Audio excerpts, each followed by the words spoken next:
Poetry Moment, read by Clarica.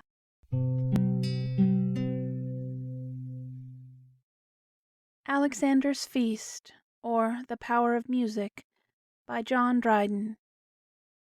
'Twas at the royal feast for Persia won, by Philip's warlike son. Aloft in awful state, the godlike hero sate on his imperial throne. His valiant peers were placed around, their brows with roses and with myrtles bound. So should desert in arms be crowned. The lovely Thais by his side sate like a blooming Eastern bride, in flower of youth and beauty's pride. Happy, happy, happy pair! None but the brave, none but the brave, none but the brave deserves the fair. Timotheus placed on high, amid the tuneful choir, with flying fingers touched the lyre, the trembling notes ascend the sky, and heavenly joys inspire. The song began from Jove, who left his blissful seats above.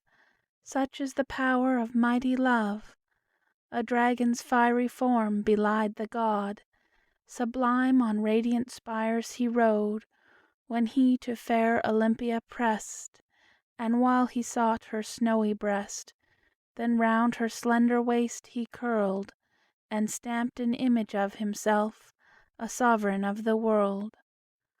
The listening crowd admire the lofty sound. A present deity, they shout around, a present deity. The vaulted roofs rebound.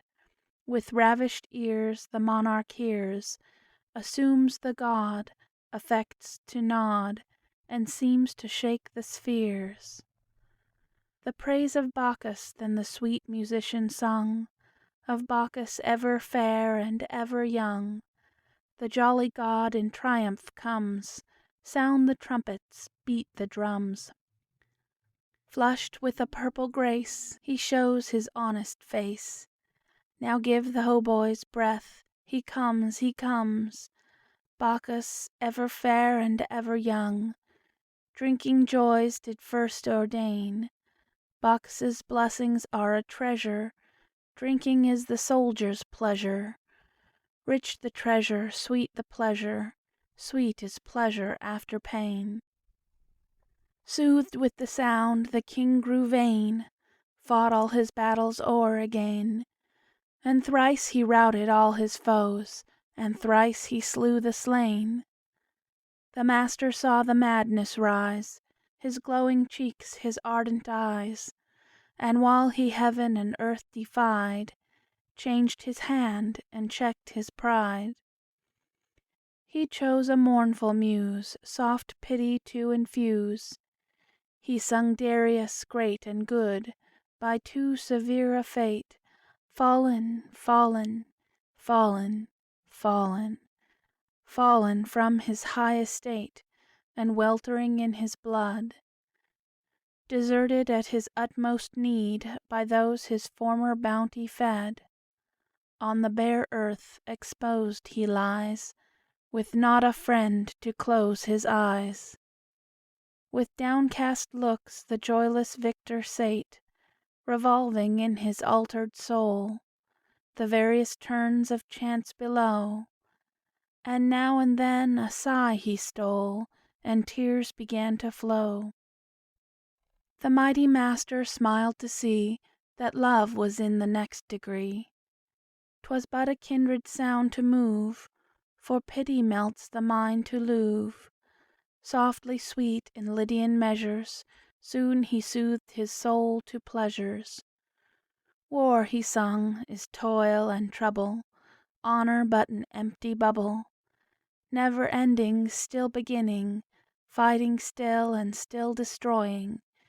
If the world be worth thy winning, think, oh think it worth enjoying. Lovely Thais sits beside thee, take the good the gods provide thee. The many rend the skies with loud applause. So love was crowned, but music won the cause. The prince, unable to conceal his pain, gazed on the fair who caused his care, and sighed and looked, sighed and looked, sighed and looked, and sighed again. At length with love and wine at once oppressed, the vanquished victor sunk upon her breast. Now strike the golden lyre again, a louder yet, and yet a louder strain. Break his bands of sleep asunder, and rouse him like a rattling peal of thunder. Hark, hark, the horrid sound has raised up his head, as awaked from the dead. And amazed he stares around. "Revenge, revenge!" Timotheus cries. "See the Furies arise! See the snakes that they rear, how they hiss in their hair, and the sparkles that flash from their eyes! Behold a ghastly band, each a torch in his hand! These are Grecian ghosts that in battle were slain, and unburied remain inglorious on the plain. Give the vengeance due to the valiant crew. Behold how they toss their torches on high, how they point to the Persian abodes and glittering temples of their hostile gods.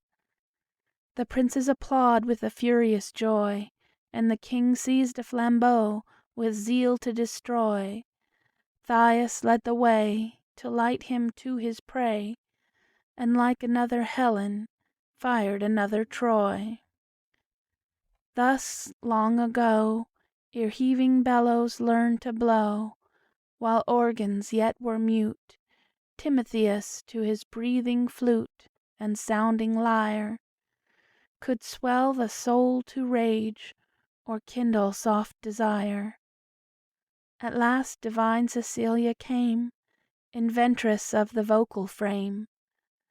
The sweet enthusiast from her sacred store enlarged the former narrow bounds, and added length to solemn sounds, with nature's mother wit and arts unknown before. Let old Timotheus yield the prize, or both divide the crown. He raised a mortal to the skies, she drew an angel down.